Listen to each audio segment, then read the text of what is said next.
नमस्कार दोस्तों, स्वागत है आपका हमारे चैनल में। आज हम बात करने वाले हैं आपका आरएएस का जो एग्ज़ाम होने वाला है उसके बारे में। जैसा कि आप जानते हैं आरएएस की नोटिफिकेशन रिलीज़ हो चुकी है, जो एग्जामिनेशन फॉर्म की डेट है वो भी स्टार्ट हो चुकी है। तो जिन्होंने फॉर्म नहीं भरा है वो जल्दी से एग्जामिनेशन जो फॉर्म है उनको फिलअप कर सकते हैं। आज के लेक्चर में हम बात करेंगे कि जो आपका सिलेबस है, अगर हम बात करें जो आरएएस का एग्ज़ाम होगा उसमें प्रीलिम्स, मेंस और किस तरह से चीज़ें आपकी होंगी उनके बारे में बात करेंगे। तो अब सबसे पहले देखते हैं जो सिलेबस है प्रीलिम्स का, आपका जो एग्जाम होगा उसमें क्या क्या सिलेबस रहेगा, कहाँ कहाँ से आपके क्वेश्चन पूछे जाते हैं और प्रीवियस ईयर्स में अगर कट ऑफ की बात करें तो किस तरह से कट ऑफ रह चुकी हैं और कौन कौन से वो एरियाज हैं जहाँ से मैक्सिमम जो क्वेश्चन है हर साल जो है पूछे जाते हैं। तो चलिए शुरुआत करते हैं। सबसे पहले ध्यान दीजिएगा कि जो आपका आरएएस का पेपर होगा, राजस्थान एडमिनिस्ट्रेटिव सर्विसेज का जो एग्जाम होगा, उसमें आपका जो पेपर होता है वो ओनली एक ही पेपर होता है। जिस तरह से यूपीएससी के अंदर आप जानते होंगे कि प्रीलिम्स के अंदर दो तरह के एग्जाम होते हैं, आपका सीसेट का होता है और दूसरा आपका जीएस का होता है, जनरल स्टडीज का। आरएएस के अंदर आपका सिर्फ एक ही एग्जाम होता है और उसी एक एग्जाम के अंदर आपका एंटायर सिलेबस है जो वो आ जाता है।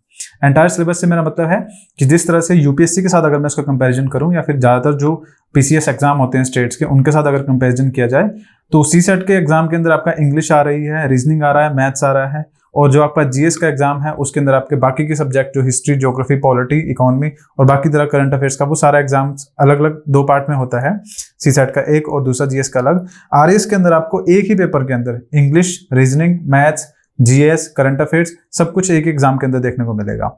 तो ये जो आपका पेपर 1 होता है, या फिर मैं यूं कहूं कि जो आपका प्रीलिम्स का एग्जाम होता है, प्रीलिम का पेपर होता है, नंबर ऑफ क्वेश्चन इसके अंदर 150 होते हैं। ये 150 जो आपके क्वेश्चंस हैं इनमें आपके जो कुछ क्वेश्चन जो होंगे वो आपके रीजनिंग के होंगे, कुछ मैथ्स के होंगे, कुछ इंग्लिश के होंगे और बाकी का जो पोर्शन है वो आपका सारा जीएस का होगा। 150 क्वेश्चन जो आपके होंगे ये टोटल 200 मार्क्स के होंगे। तो 200 नंबर के, 200 अंक के जो आपके क्वेश्चंस होंगे, सवाल होंगे, और टोटल जो क्वेश्चंस होंगे वो कितने होंगे, 150 जो होंगे क्वेश्चन होंगे। जो टाइम मिलेगा आपको, ड्यूरेशन होगी, समय मिलेगा, वो आपका 3 घंटे का होगा। 3 घंटे का पेपर होगा। उसके अंदर आपको जो होगा 150 जो सवाल है, क्वेश्चन है, वो अटेम्प्ट करने हैं और जो टोटल मार्क्स बनेंगे उसके वो आपके 200 नंबर बनेंगे। इसके बाद अगर बात करें प्रीलिम्स, अगर एग्जाम जो है उसको आप क्वालिफाई कर लेते हैं तो उसके बाद जो सेकेंड स्टेज होगी एग्जाम की वो आपकी क्या होगी, इसके अंदर आपका मेंस का एग्जाम होगा जो कि डिस्क्रिप्टिव होगा। ये वाला जो प्रीलिम्स का पेपर है ये आपका ऑब्जेक्टिव होता है। ऑब्जेक्टिव का मतलब एक क्वेश्चन होगा, स्टेटमेंट होगा और उसके 4 ऑप्शंस होंगे ABCD, उनमें से आपको एक करेक्ट आंसर जो है वो करना पड़ेगा। ये आपका प्रीलिम्स का पैटर्न है। उसके बाद मेंस में अगर बात करें, जैसे आप प्रीलिम्स क्वालिफाई करके तो मेंस आपका पेपर होगा। मेंस का पेपर होगा आपका 4 मेंस के पेपर होते हैं जिसमें जीएस के पेपर होते हैं। ये जो 4 पेपर होंगे ये आपके डिस्क्रिप्टिव होंगे, मतलब कि आपको आंसर राइटिंग करनी पड़ेगी, पूरा जो पैराग्राफ है वो लिखना पड़ेगा किसी भी टॉपिक पे जो क्वेश्चन पूछा जाएगा।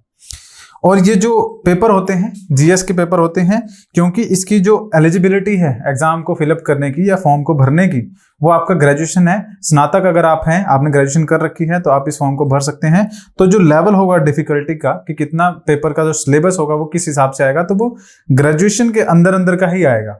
ठीक है। और उसके बाद बात करें इंग्लिश और हिंदी आपको देखने को मिलेगी, वो आपको हायर सेकेंडरी लेवल की, मतलब कि 12th या फिर +2 लेवल तक की जो हिंदी और इंग्लिश है वो आपको देखने को मिलेगी। तो जीएस का जितना भी पोर्शन हो गया वो आपका क्या होगा, स्नातक का, ग्रेजुएशन बेस्ड होगा। और हिंदी और इंग्लिश की बात करें तो वो आपका +2 बेस्ड होगा या फिर 12th बेस्ड होगा। उसके बाद आपकी मेंस के बाद क्या है, आपकी मेरिट लिस्ट जो है जो वह है वो बनाई जाएगी, मेरिट लिस्ट जो है प्रिपेयर की जाएगी और उसके बाद आपका फिर आगे का जो प्रोसेस होगा वो देखने को मिलेगा मेंस अगर आप क्वालिफाई कर देते हैं। यहाँ पर जो मेंस की अगर मैं बात करूँ तो वहां पर पेपर के अंदर क्या देखने को मिलेगा, जैसे कि 4 पेपर होते हैं आपके, GS1, GS2, GS3, इस तरह से पेपर होते हैं। तो उनके अंदर टोटल क्या होगा, 2 आपको शॉर्ट क्वेश्चन देखने को मिलेंगे उस पेपर के अंदर जो मेंस वाला होगा, 5 आपको मीडियम क्वेश्चन देखने को मिलेंगे और 10 जो क्वेश्चन है वो लॉन्ग आंसर लिखने वाले होंगे, बड़े क्वेश्चंस होंगे। तो इस तरह से आपका जो मेंस है वो डिजाइन किया जाता है। अब मेंस में जैसे कि मैंने आपको बताया, यहाँ पे जीएस पेपर 1, उसके बाद जीएस पेपर 2, जीएस पेपर 3 और लास्ट वाला है जो आपका जनरल हिंदी और इंग्लिश का पेपर होगा। पेपर आपका बोथ लैंग्वेजेस में होता है, हिंदी और इंग्लिश के अंदर। लगभग आपके 900 के अराउंड जो पोस्ट हैं वो रिलीज की गई हैं, तो काफ़ी ज़्यादा पोस्ट हैं, तो इसमें चांसेस भी ज़्यादा है कि आपका जो पेपर है, क्वालिफाई कर जाएं आप अगर अच्छे से प्रिपरेशन करेंगे।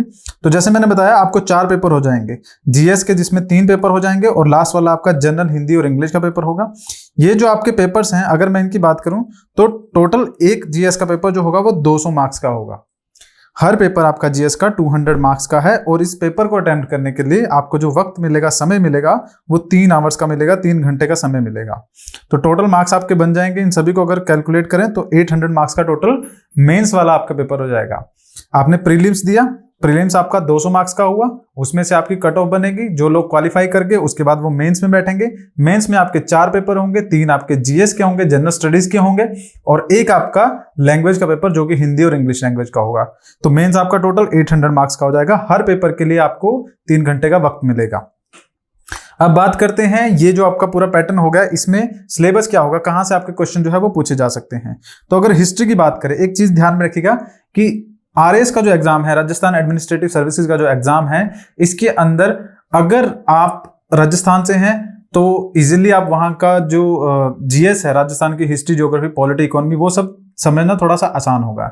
लेकिन अगर आप किसी दूसरे स्टेट से हैं और आप अप्लाई करते हैं आरएएस के लिए, तो एक बात ध्यान में रखिएगा कि बिना आरएएस मतलब बिना राजस्थान की हिस्ट्री, ज्योग्राफी, पॉलिटी, इकोनॉमी जाने आप उस पेपर को क्वालिफाई कर दे, ये काफी मुश्किल होगा। तो इसके लिए आपको राजस्थान के बारे में भी पढ़ना पड़ेगा ही है।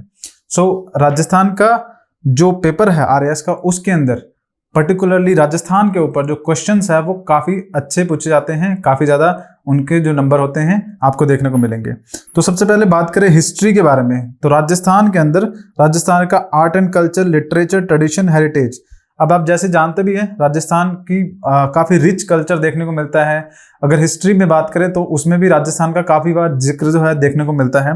तो राजस्थान की हिस्ट्री की अगर बात करें, वहां पे कल्चर क्या है, ट्रेडिशन क्या है, हेरिटेज क्या है, इनके ऊपर काफी सवाल पूछे जाते हैं। उसके बाद मेजर लैंडमार्क्स जो है हिस्ट्री के अंदर, उनकी अगर बात की जाए, काफी युद्ध हुए हैं, अंबर का युद्ध हुआ है, ये जो अलग अलग आपको देखने को मिलते हैं, ये सारी चीजें क्या है, राजस्थान से हिस्ट्री के जो क्वेश्चन है यहां से निकल के आते हैं। उसके बाद फ्रीडम मूवमेंट की बात करें, पॉलिटिकल अवेकनिंग, इंटीग्रेशन, कि किस तरह से राजस्थान के जो लीडर्स हैं उन्होंने फ्रीडम की जो मूवमेंट थी, इंडियन नेशनल फ्रीडम जो थी, उसके अंदर पार्टिसिपेट किया। लोकल डायलेक्ट्स हैं, जो भी वहां पर लोकल भाषा यूज की जाती है। फेस्टिवल है, फोक म्यूजिक है, डांसेस हैं, ये तो आप जानते होंगे राजस्थान के डांसेस और फोक म्यूजिक कितने ज्यादा फेमस हैं, उनके ऊपर सवाल पूछे जाते हैं। और उसके बाद आर्किटेक्चर, अब बहुत सारे फोर्ट हैं, अगर आप जयपुर में जाएंगे तो बहुत सारे फोर्ट वहां पे नजर आएंगे आपको, तो उन सभी फोर्ट्स के ऊपर वहां का आर्किटेक्ट क्या है, मॉन्यूमेंट्स जो है, पेंटिंग है, हैंडीक्राफ्ट्स है, ये सब कुछ क्या है, इनके ऊपर सवाल पूछे जाते हैं आर्ट एंड कल्चर के अंदर, हिस्ट्री की जहां बात कर रहे हैं। Important works of the Rajasthani literature, जो वहां पर पोएम्स है, कहानियां हैं, लिटरेचर है, बुक्स हैं, उनके ऊपर सवाल पूछे जाएंगे। रिलीजियस मोमेंट, सेंट्स और लोक जो देवताज हैं, वहां के लोकल देवताज हैं, उनके ऊपर सवाल पूछे जाएंगे। Tourist places, leading personalities of the Rajasthan. तो ये सारा हो जाएगा मिलके आपका हिस्ट्री का पोर्शन। और इनमें याद रखिएगा कि एक एक शब्द इंपॉर्टेंट है। ये जो जितने भी टॉपिक आपको बताए जा रहे हैं, इनको आपको पढ़ना ही पड़ेगा। अगर आप इनमें से किसी को भी छोड़ के जाएंगे तो वहां पर पॉसिबिलिटी डेफिनेटली बन रही है कि आप एक अच्छा खासा जो क्वेश्चन है उसको छोड़कर आएंगे एग्जाम के अंदर, क्योंकि यहाँ पर जितना भी हिस्सा है, यहाँ पर ये सारा कुछ इंपॉर्टेंट है और राजस्थान के केस में ज्यादा इंपॉर्टेंट है, क्योंकि यहीं से सवाल जो है वो पूछे जाएंगे। आगे अगर बात करें ज्योग्राफी के कंटेक्स्ट में कि राजस्थान की ज्योग्राफी में कहां से सवाल पूछे जाते हैं, तो broad physical features, major physiographic divisions. अब जैसे जानते हैं कि राजस्थान में अलग अलग डिविजन्स हैं, वहां पर जो मेजर ज्योग्राफिकल फीचर्स हैं उनके ऊपर सवाल पूछे जाते हैं। राजस्थान में वैसे भी आप जानते हैं कि थार डेजर्ट सबसे ज्यादा प्रोमिनेंट एक इंडिया के कंटेक्स्ट में भी देखा जाए तो काफी इंपॉर्टेंट जो साइट है या फिर इंपॉर्टेंट ज्योग्राफिकल फीचर हैं। तो इस तरह से वहां पर कौन कौन सी वेजिटेशन है, किस तरह के एनिमल्स हैं, ये सब चीजें जो है ज्योग्राफी में पूछी जाती हैं। नेचुरल रिसोर्सेज की बात करें, क्लाइमेट और वेजिटेशन, ये काफी इंपॉर्टेंट है, क्लाइमेट और नेचुरल वेजिटेशन, क्योंकि राजस्थान में पेड़ पौधे आपको कम देखने को मिलेंगे। एक अरावली माउंटेन रेंज है, उस माउंटेन रेंज के आसपास या फिर उस माउंटेन रेंज के नजदीक का जो हिस्सा है वहां पर आपको वेजिटेशन ज्यादा देखने को मिलेगी। बाकी अगर वेस्टर्न राजस्थान में चले जाएंगे तो वहां पर क्या है, वेजिटेशन बहुत कम है, डेजर्ट ही ज्यादा आपको नजर आएगा। तो वहां पर question forest, wild life, biodiversity, जो मेजर बायोडाइवर्सिटीज है वहां पर, उसके ऊपर सवाल पूछे जा सकते हैं। मिनरल और माइंस के बारे में बात करें, पॉपुलेशन और major industries and potential for the industries, कि कौन कौन सी वहां पे इंडस्ट्रीज है और आगे कौन कौन सी इंडस्ट्री लगने का पोटेंशियल वहां पे राजस्थान में बनता है। जैसे कि एक एग्जांपल के तौर पे बात करूं कि सोलर जो है, सोलर पैनल्स जो हैं ये इसके थ्रू जो इलेक्ट्रिसिटी की प्रोडक्शन की बात कही जाए तो राजस्थान उसके लिए एक सबसे मोस्ट फेवरेबल स्टेट माना जाएगा, क्योंकि वहाँ पर सनलाइट जो है काफ़ी अच्छी खासी पड़ती है। तो ये सब यहाँ से क्वेश्चन निकल के आते हैं। बात करें इकोनॉमी की राजस्थान की, तो वहां पर क्या है, इकोनॉमी के अंदर major agriculture, industry, service sector, growth development and planning, इनके ऊपर क्वेश्चन पूछे जा सकते हैं। इंफ्रास्ट्रक्चर, रिसोर्सेज, मेजर जो डेवलपमेंट प्रोजेक्ट्स हैं राजस्थान के अंदर वहां की गवर्नमेंट के द्वारा स्टार्ट किए जाते हैं, लोकल जो स्कीम्स हैं स्टेट गवर्नमेंट की, उनके ऊपर program, scheme of the government, welfare scheme, SC ST, backward class, minorities, इन सब के ऊपर, ओल्ड एज पेंशन, ये गवर्नमेंट की स्कीम्स वाला हिस्सा, वहां से क्वेश्चन पूछे जाते हैं। तो स्कीम्स के ऊपर, बजट के ऊपर और सर्वेज जो हैं उनके ऊपर आपके काफी सारे क्वेश्चन जो है राजस्थान के अंदर पूछे जाते हैं। नेक्स्ट अगर बात करें political administrative system of the Rajasthan, तो इसमें आपके जो वहाँ का पॉलिटिकल सिस्टम है, चीफ मिनिस्टर, गवर्नर जो हैं उनके ऊपर, state assembly, high courts, Rajasthan public service commission जो आपका पेपर कंडक्ट करवाता है RAS का वो, district administration, state human right commission, Lok Ayukta, state election commission, state information commission, ये सारे आपके कॉन्स्टिट्यूशन के अंदर भी मेंशन है। सो इन सब के ऊपर आपका लीगल राइट्स, ये सारे जो है इंपॉर्टेंट टॉपिक्स बनते हैं जहां से क्वेश्चन आपके पूछे जाएंगे पॉलिटिक्स के अंदर, पर्टिकुलरली राजस्थान के पॉइंट ऑफ व्यू से। अब अगर बात करें, ये जितना हिस्सा था अभी तक जितना हमने देखा, ये सारा कुछ आपका राजस्थान का था, जो राजस्थान के ऊपर ही यहाँ से सवाल पूछे जाएंगे। और स्टेट एग्जाम के अंदर ध्यान रखिएगा कि ये चीज इंपॉर्टेंट होती है कि जिस स्टेट का एग्जाम होता है उस स्टेट के ऊपर जो क्वेश्चंस हैं उनका जो शेयर होता है वो हमेशा फिक्स ही रहता है, वो ज्यादा हो सकता है, कम कभी नहीं होता है। एग्जाम्पल के तौर पे अगर आपके 150 क्वेश्चंस है और उसमें राजस्थान के 50 क्वेश्चन आ रहे हैं, तो वो 50 क्वेश्चन से 50 से 60 हो सकते हैं, 55 हो सकते हैं, लेकिन 50 से वो कभी 40 नहीं हो पाएंगे, क्योंकि स्टेट एग्जाम के अंदर स्टेट के पर्टिकुलर ऊपर जो क्वेश्चन पूछे जाते हैं वो हमेशा फिक्स ही रहते हैं, कम नहीं होते हैं, ज्यादा आपको जरूर देखने को मिल जाएंगे। उसके बाद बात करें इंडियन ज्योग्राफी की, तो इंडियन ज्योग्राफी में नॉर्मली जो आप पढ़ते हैं किसी भी एग्जाम के लिए, चाहे वो किसी दूसरे स्टेट PCS के लिए हो या फिर UPSC के लिए हो, agriculture, agro based industries activities, sorry, उसके बाद मिनरल है, आयरन, मैग्नीज, कोल, ऑयल, गैस, एटॉमिक मिनरल्स, अलग अलग जगह में इंडिया में जहाँ पे ये मिनरल्स है आपके या फिर माइंस है उनके ऊपर question. Broad physical features and major physiographic divisions, Himalayas है, प्लेट्यूज हैं, इनके ऊपर क्वेश्चन पूछे जाएंगे। उसके बाद इंडस्ट्रीज जो है आपकी, उनके आयरन की बात करें, आयरन इंडस्ट्री की बात करें, कोल इंडस्ट्री की बात करें, या फिर आयरन एंड स्टील इंडस्ट्री हो गया, इन सब के ऊपर सवाल पूछे जाएंगे। नेचुरल रिसोर्सेज, कहाँ कहाँ पर नेचुरल रिसोर्सेज मिलते हैं, जैसे कि अगर बात करें कि ऑयल्स की बात करूं तो ऑयल जो है वो डिग किया जाता है आपका अरेबियन सी साइड में, तो उसके ऊपर नेचुरल रिसोर्स एक वो हो गया। दूसरा आपका क्या हो गया, कोल हो गया, आयरन हो गया, उसके बाद और भी जो दूसरी तरह के हो गए, गोल्ड हो गए, सिल्वर, ये सारे आपके क्या है, नेचुरल रिसोर्सेज हैं। Environmental problems and ecological issues, इसके ऊपर कई तरह के क्वेश्चन जो है आजकल एग्जाम्स में पूछे जाते हैं, एनवायरमेंटल प्रॉब्लम्स के ऊपर और इकोलॉजिकल जो इश्यूज हैं। उसके बाद ट्रांसपोर्टेशन, मेजर जो आपके कॉरिडोर्स है, जो आपका कोस्टल एरिया पे आपके पोर्ट्स हैं, या फिर एयर की बात करें, या फिर इनलैंड नेविगेशन की बात करें, नदियों के थ्रू जो ट्रैवल किया जाता है, तो उस ट्रांसपोर्टेशन के ऊपर भी कई क्वेश्चन पूछे जाते हैं। वर्ल्ड ज्योग्राफी में अगर बात करें तो यहाँ पर ब्रॉड फिजिकल फीचर्स, जैसे कि कहाँ कहाँ पर कौन कौन से माउंटेन्स हैं, कहाँ पर एंडीज है, कहाँ पर रॉकीज हैं, कहाँ पर अपलेशियंस है, कहाँ पर डेजर्ट है, गोबी डेजर्ट है, ग्रेट विक्टोरिया डेजर्ट्स हैं, ये सारे आपके हो गए। एनवायरमेंटल और इकोलॉजिकल इश्यूज जो इंडिया में हैं, सेम उसी तरह के वर्ल्ड में आपके जो इकोलॉजिकल एनवायरमेंटल इश्यूज है, जैसे कि वाइल्ड फायर्स की बात करें, अमेजन रेन फॉरेस्ट की बात करें, या फिर ऑस्ट्रेलिया में रिसेंटली आपने 2 साल पहले 1 साल पहले सुना था, वहाँ पे आग लगी थी। उसके बाद वाइल्ड लाइफ एंड बायोडाइवर्सिटी, कौन कौन से इंपॉर्टेंट हॉटस्पॉट्स है जहाँ पर काफ़ी रिच बायोडाइवर्सिटी देखने को मिलती है। उसके अलावा नेशनल इंटरनेशनल वाटरवेज की अगर बात करें, सुएज कैनाल हो गया, पनामा कैनाल्स हो गया, ये क्या है, कुछ कैनाल्स है जो कि दो बड़े बड़े जो वाटर बॉडीज है जैसे कि अटलांटिक और पैसिफिक, उनको आपस में जोड़ने का काम करती हैं, इनके ऊपर। और मेजर इंडस्ट्रियल रीजन्स यूरोप के अंदर जो है या फिर अमेरिका के अंदर है, उनके ऊपर सवाल पूछे जाते हैं। उसके बाद बात करें एंशिएंट और मेडिवल पीरियड की, ये हिस्ट्री की हम बात कर रहे हैं। इसके अंदर क्या है, salient feature, major landmarks of the ancient and medieval art and culture, काफी प्रोमिनेंट है, काफी इंपॉर्टेंट हिस्सा है हिस्ट्री का, जहां से सवाल आजकल पूछे जाते हैं। उसके बाद culture, literature, architecture, major dynasties, their administrative system, socio economic condition, prominent movements, जो जैसे कि सूफी मूवमेंट हुआ है, भक्ति मूवमेंट हुआ है, इनके ऊपर सवाल पूछे जाते हैं। उसके बाद मॉडर्न पीरियड में बात करें तो यहाँ पर ज़्यादातर जो आपका क्या है, मॉडर्न हिस्ट्री के अंदर हम क्या पढ़ते हैं, इंडियन फ्रीडम स्ट्रगल ही पढ़ते हैं। तो वो किस तरह से शुरुआत हुई है और किस तरह से आज़ादी हमें मिली है, फ्रीडम स्ट्रगल जो है उसके अंदर सोशल रिलीजियस रिफॉर्म्स जो हुए आपके 19th और 20th सेंचुरी के अंदर, जो भी सती प्रथा आपकी जो हटाई गई, विडो रीमैरिज जो है वो शुरू की गई, ये आपके सोशल रिफॉर्म्स हैं, इनके ऊपर सवाल पूछे जाएंगे। Post independence consolidation and recognition, ये इंपॉर्टेंट है आपका। आज़ादी तो 1947 में मिल गई, उसके बाद 1947 के बाद किस तरह से जो डेवलपमेंट है वो देखने को मिल रही है ऐतिहासिक तौर पर अभी तक 2023 है वहां तक। तो पोस्ट इंडिपेंडेंस किस तरह से कंसोलिडेशन हुआ, जैसे कि जब भारत आज़ाद हो गया था उसके बाद आपकी जो 3 रियासतें हैं, जूनागढ़, हैदराबाद और जम्मू कश्मीर, वो भारत में मिलाई गई थी, तो वो पोस्ट इंडिपेंडेंस हुआ था। सो उसके ऊपर सवाल पूछे जा सकते हैं। सिक्किम जो है इंडिया के अंदर मिलाया गया था, और अरुणाचल प्रदेश को अभी जितनी भी स्टेटहुड प्रोवाइड की गई है वो अलग अलग तरह से आज़ादी के बाद दिए गए हैं, तो उनके ऊपर क्वेश्चन पूछे जा सकते हैं।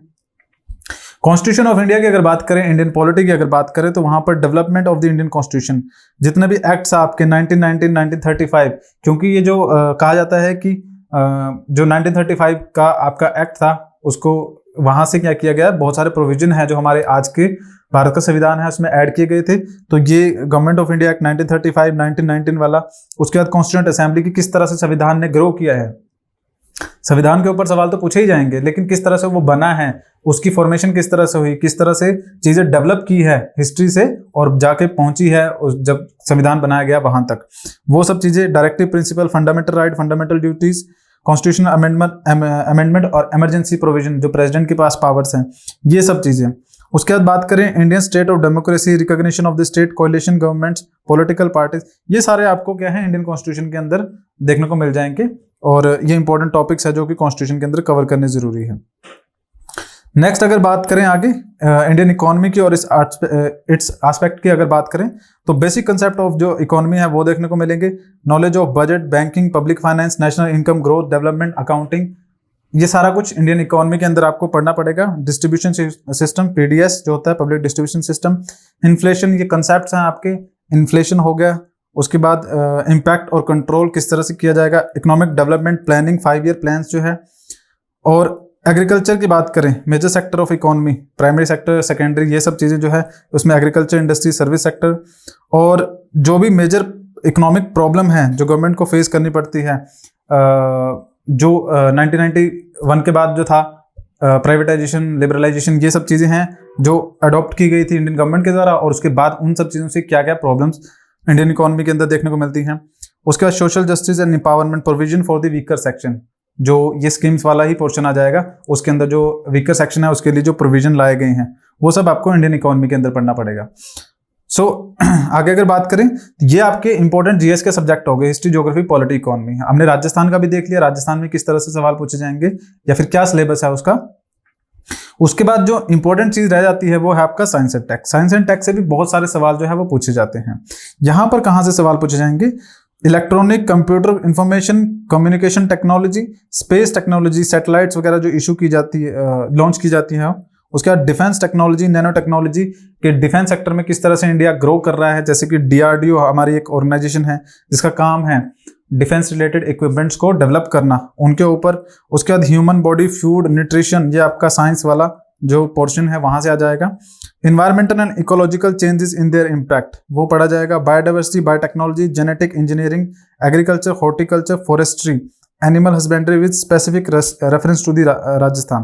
तो ये चीज में ध्यान दीजिएगा कि ये सब टॉपिक तो है, लेकिन with this special reference to the Rajasthan. Development of the science and technology in the Rajasthan, की राजस्थान के अंदर किस तरह से ये जो साइंस एंड टेक्नोलॉजी है वो डेवलप कर रहे हैं, ये सब चीजें साइंस एंड टेक्नोलॉजी का हिस्सा आ जाएगा। उसके बाद रह जाएगा रीजनिंग एंड मेंटल एबिलिटी के बारे में बात करें।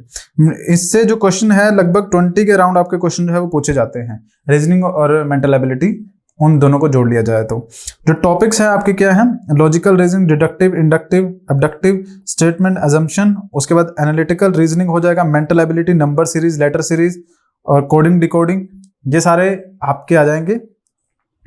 Basic numeracy, elementary knowledge of the mathematics और the statistical analysis, number system, order of the magnitude, ratio, proportion, percentage, simple compound interest, data analysis, तो ये बार डायग्राम, लाइन डायग्राफ, ये सारे इंपॉर्टेंट टॉपिक्स हैं जो कि रीजनिंग और मेंटल एबिलिटी के अंदर आएगा। और लास्ट में आपका रह जाता है करंट अफेयर्स। करंट अफेयर की बात करें तो करंट अफेयर्स में आपके राजस्थान का पोर्शन तो हमने देख ही लिया, उसमें लगभग सारे एस्पेक्ट हमने कवर कर लिए। इकोनॉमी के अंदर हम देख ही लेंगे जो स्कीम्स वगैरह आएंगी सब कुछ, और उसके बाद अगर बात करें पॉलिटी के अंदर देख लेंगे, कोई अगर गवर्नमेंट की पॉलिटी से रिलेटेड कोई स्कीम्स आएंगी, पब्लिक डिस्ट्रीब्यूशन से रिलेटेड आएगी, वो सब हम उसके अंदर देख लेंगे।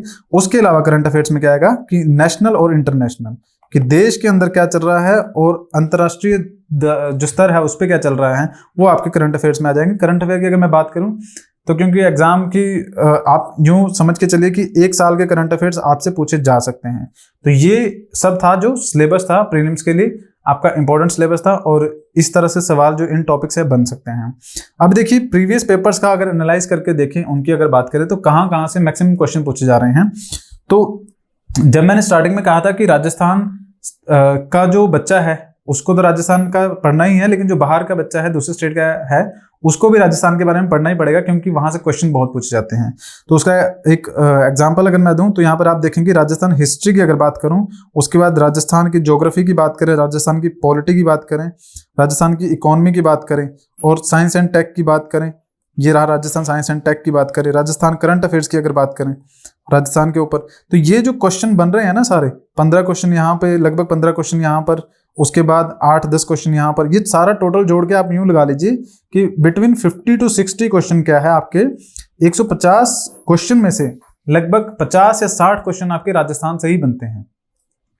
तो अगर आप सिर्फ राजस्थान पे फोकस करें, राजस्थान को ध्यान से पढ़ें, तो आपके 50 से 60 क्वेश्चन जो है वो करेक्ट होने के चांसेस बनते हैं। तो 50-60 अगर आप राजस्थान में करेक्ट कर लेते हैं, तो उसके बाद अगर मैं बात करूं यहाँ पे कट ऑफ की, तो देखिए 60 के आप मान के चलें कि 50 से 60 क्वेश्चन आपके राजस्थान से आएंगे, और उस 50 से 60 क्वेश्चन में अगर आप 40 क्वेश्चन भी राइटली ढंग से अटेम्प्ट कर पाते हैं, तो उसके बाद जो 100 मार्क्स का पेपर रह गया, बाकी जो 150 क्वेश्चन थे, जो 100 मार्क्स का पेपर रह गया, उसमें से अगर आप 50 क्वेश्चन भी करेक्ट कर लेते हैं, मतलब आउट ऑफ 100 50% भी क्वेश्चन करेक्ट कर लेते हैं, तो आपके टोटल 90 मार्क्स बनेंगे। ठीक है, और ये जो 90 मार्क्स होंगे आपके, उसमें आप क्या देखेंगे कि आपकी जो कट ऑफ है आप इजीली क्वालिफाई कर पाएंगे। आपको करना क्या होगा, राजस्थान पे अच्छा खासा फोकस करना पड़ेगा, और उसके अलावा जो दूसरे सब्जेक्ट हैं उन पे भी ध्यान देना पड़ेगा। तो इनको अगर दोनों को जोड़ के अगर एक बैलेंस्ड अप्रोच अपनाएंगे और दोनों तरफ से राजस्थान और इंडिया के बारे में ढंग से पढ़ेंगे, तो आप इजीली एग्जाम को क्रैक कर सकते हैं। कट ऑफ भी कोई ज़्यादा नहीं जाती है, आपको देखने को मिल रही है यहाँ पे कट ऑफ जो है 79 या फिर जो है आपका 80-85 के अराउंड कट ऑफ जो है वो नॉर्मली देखने को मिलती हैं। ये आपकी कट ऑफ रहेगी, और ये सारा आपका जो सिलेबस रहेगा जो जो आपका एग्जाम में आएगा। अब हमारी तरफ से क्या है, हमारे जो गोयला क्लासेस की तरफ से हमारे जो कोर्सेज है वो लॉन्च हो चुके हैं, जिसमें 2999 के अंदर आपका जो प्रीलिम क्रैश कोर्स है ये आपका पूरा कंप्लीट करवाया जाएगा। जितना मैंने आपको सिलेबस बताया अभी तक, ये सारा पूरा सिलेबस इंक्लूडिंग राजस्थान की जीके, जीएस और मैथ्स, रीजनिंग, वो सारा कुछ आपको सिर्फ 2999 के अंदर करवाया जाएगा, कंप्लीट कोर्स जो आपका देखने को मिलेगा। उसके अलावा एक और आपका जो कोर्स है वो आपको देखने को मिलेगा, इस 3999 का जो कोर्स है, इसके अंदर आपको क्या होगा, जो लेक्चर्स होंगे उसके साथ साथ आपका जो स्टडी मटेरियल है आपको वो भी प्रोवाइड किया जाएगा। मतलब कि आपको बुकलेट्स जो है स्पेसिफिकली जो फोकस करती है राजस्थान एडमिनिस्ट्रेटिव सर्विस एग्जाम को, उनके ऊपर बनाई गई हैं, वो आपको प्रोवाइड की जाएगी 3999 के अंदर। आप चाहें तो हमारे जो टेस्ट सीरीज है उसको भी बाय कर सकते हैं। इस टेस्ट सीरीज के अंदर क्या होगा, 1999 की टेस्ट सीरीज है, इसमें जो आपको टोटल जो टेस्ट मिलेंगे 20 टेस्ट मिलेंगे, जिसमें 10 आपके सेक्शनल टेस्ट होंगे। सेक्शनल मतलब हिस्ट्री, ज्योग्राफी, पॉलिटी, राजस्थान के ऊपर जो है अलग अलग सेपरेटली टेस्ट होगा, और उसके बाद टेस्ट जो होंगे 10 वो आपके कंबाइंड टेस्ट होंगे, जिसमें जीएस के कंप्लीट टेस्ट होंगे, हिस्ट्री, ज्योग्राफी, पॉलिटी, राजस्थान की GK, current affair, math, reasoning, ये आपके अलग से 10 होंगे। तो 1999 के अंदर आपको 20 टेस्ट प्रोवाइड किए जाएंगे, जिसमें 10 सेक्शनल और 10 कंप्लीट जो टेस्ट होंगे वो देखने को मिलेंगे। तो आगे अगर इस कोर्स की बात करें तो यहाँ पे 3999 का ये कोर्स है, इसके अंदर आपको जो स्टडी मटेरियल है वो भी, और साथ में आपका जो लेक्चर्स होंगे वो भी, और साथ में आपका जो टेस्ट सीरीज है वो सारा कुछ आपको, अगर आप तीनों चीजें चाहते हैं तो आप 3999 के अंदर उसे बाय कर सकते हैं। 3999 के अंदर आपको टेस्ट सीरीज, स्टडी मटेरियल और लेक्चर सब कुछ मिल जाएगा, जो कि आपकी जो प्रिपरेशन है उसको कंप्लीट करवा देगा। देखिए, अगर आप इस कोर्स को ज्वाइन करते हैं तो जो फर्स्ट 50 यूजर्स होंगे या फर्स्ट 50 जो हमारे स्टूडेंट्स होंगे उनको ऑफ भी देखने को मिलेगा लगभग 50% का। आप यहाँ देख सकते हैं, ये महक स्वामी मैम है, ये अभी फिलहाल क्या है IPS है। तो यहाँ पर इन्होंने क्या है हमारे गोयला क्लासेस को रिव्यू कर रखा है, आप देख सकते हैं। उसके बाद आगे अगर बात करें तो आप क्या कर सकते हैं, हमारे जो टेलीग्राम चैनल है उसको भी ज्वाइन कर सकते हैं किसी भी तरह की इन्फॉर्मेशन के लिए। इस टेलीग्राम चैनल का जो लिंक है आपको हमारे डिस्क्रिप्शन में मिल जाएगा, आप वहां पर जाकर क्लिक करेंगे तो डायरेक्टली आप हमारे चैनल को ज्वाइन कर सकते हैं। वहां पर कोर्स से रिलेटेड कोई भी इन्फॉर्मेशन चाहिए हो या फिर किसी और तरह का कोई डाउट हो एग्जाम को लेकर, फॉर्म को लेकर, तो आप वहां पर पूछ सकते हैं। आप हमारी जो ऐप है उसे भी डाउनलोड कर सकते हैं, ये प्ले स्टोर पर आपको गोयला क्लासेस के नाम से मिल जाएगी। कोई भी अगर प्रॉब्लम होती है तो आप हमें कॉन्टैक्ट कर सकते हैं। तो आज के लेक्चर में फिलहाल इतना ही है। Thank you for joining us.